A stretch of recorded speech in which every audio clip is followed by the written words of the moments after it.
So in this video series, I just want to show you how to properly test a strategy for the first time when you haven't traded with it, and the the author of the article or the blog post that you read told you that this is a great strategy and oh man, you will make so much money. And there are YouTube videos about this strategy where they show you how it works.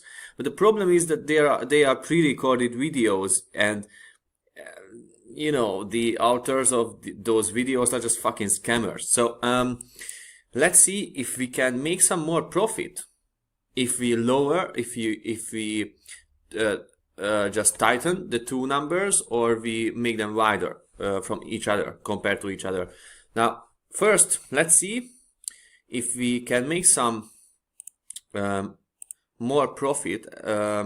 If we first, let's see if the exact number with this setting, and then we will compare the results of different parameters. Yeah, that will be plus 5%. Let's see if we tighten the two numbers, how will it react. So let's see. And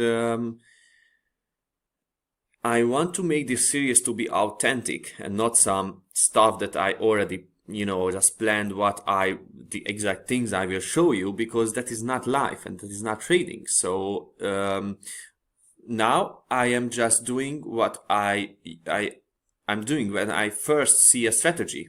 I code it in a really simple way, just a sketch, and then I just try out different settings and different parameters to see if it works or not. Of course, this is a really simple strategy, and but I think it will be beneficial for you if you watch this video and just feel how you can actually make advantage if you know statistics.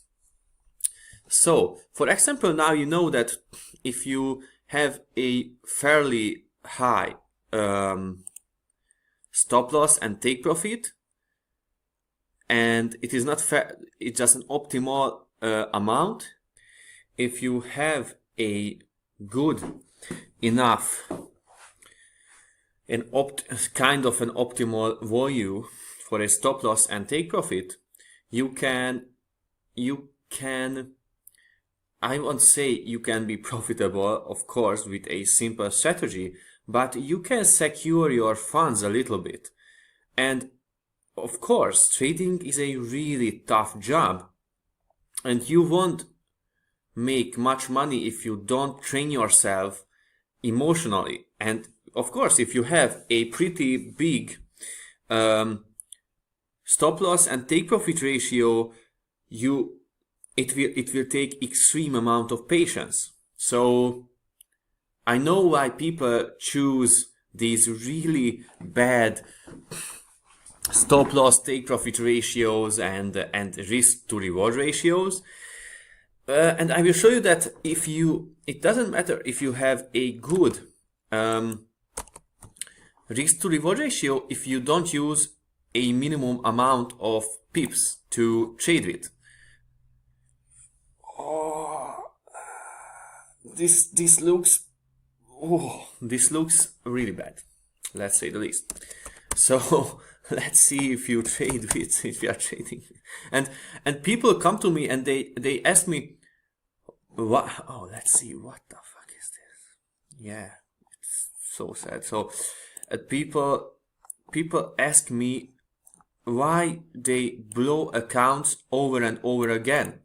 And when I show them how I trade, they tell me, oh, that is just so low amount of trades on a day that is bullshit. And yeah, I trade like 1, 2, or 3 trades in a week, not in a day, or not even, sometimes I trade only 10 trades in a month or less. And it is just the key really one of the keys, of course, is patience. And I would say on the emotional side, the biggest challenge is patience. Of course, there's greed and fear and stuff, but patience is just, without patience, you can be a good trader who is profitable. And as you see, this is bad too. So there is an optimal amount of pips. Yeah, that is just that you have to use in your trading, and it doesn't matter if you have a good risk to reward ratio if you don't have that amount of pips. And I think it is interesting, because most traders think, oh yeah, now I know I have to have that good risk to reward ratio, and then I will be profitable. But if it would work that easy, everyone would be a millionaire, or at least many of you, and so little amount of people are millionaires or even don't blow accounts. So it is just, I hope it is an eye-opener, because I've never talked about this. I've talked about risk to reward ratios many times, but I haven't talked about that you have to find the right parameters even if you have a good risk to reward ratio.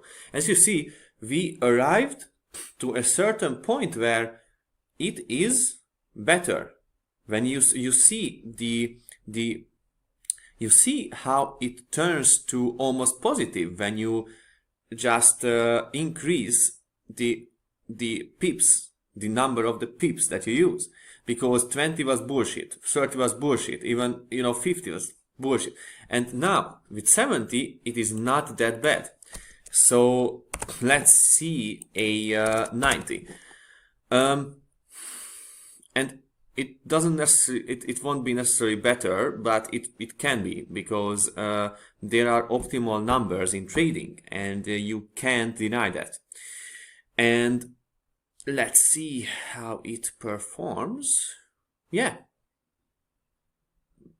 It is some optimizing by hand, but it is not some magic that you find magic numbers that don't even exist.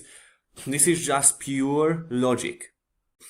Actually, I wouldn't say it is a strong word that they are optimal numbers, because there are many factors that you should combine to have a working strategy, and there are no single optimal numbers, but there are numbers that are better than other numbers. That is the correct way to phrase it. So now the next thing, I showed you how important it is to not use too little or too.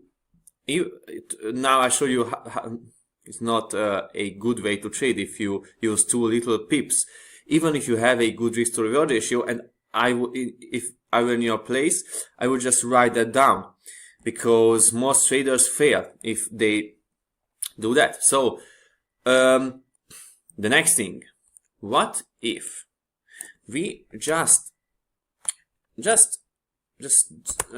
make it wider, and if we do it in this way, we will have an 80 and a 20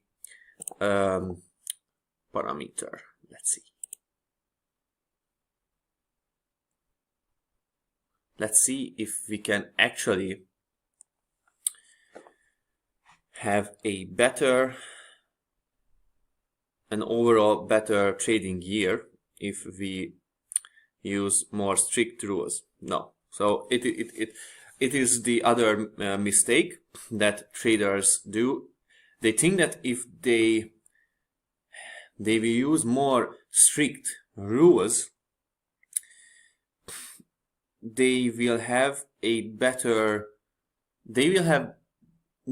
more precise trades, and therefore it will be better. But the problem is that you use indicators in the wrong way. So if you use more strict rules with the bad strategy, then it will be even worse.